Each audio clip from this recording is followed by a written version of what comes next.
நம்ம எல்லாருமே ஹெல்த்தை ரொம்ப காம்ப்ளிகேட் பண்ணிக்கிறோம்.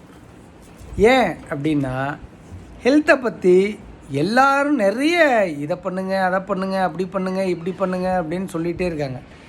பட் ஆனால் உங்களோட பாடி உங்கள்கிட்ட நீங்கள் என்ன பண்ணால் உங்களுக்கு சந்தோஷமாக இருக்கும்னு சொல்லும்.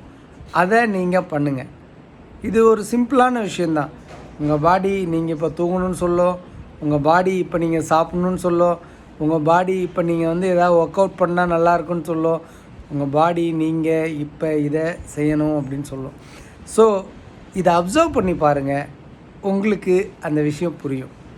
ஸோ உங்கள் பாடி என்ன சொல்லுது, அது என்ன செய்யணும்னு நினைக்குது அப்படின்றத கண்டிப்பாக உங்களுக்கு உணர்த்தும். ஃபார் எக்ஸாம்பிள், ஒரு ஹெட்டேக் வருதுன்னா அது ஏதோ ஒரு விஷயத்துக்காக தான் அந்த ஹெட்டேக் வருது. அது ஏன் வருதுன்னு யோசிங்க. ஸோ உங்கள் பாடி உங்கள்கிட்ட பேசுது, அதை நீங்கள் கவனிங்க. உங்கள் லைஃப் சூப்பராக இருக்கும். நன்றி.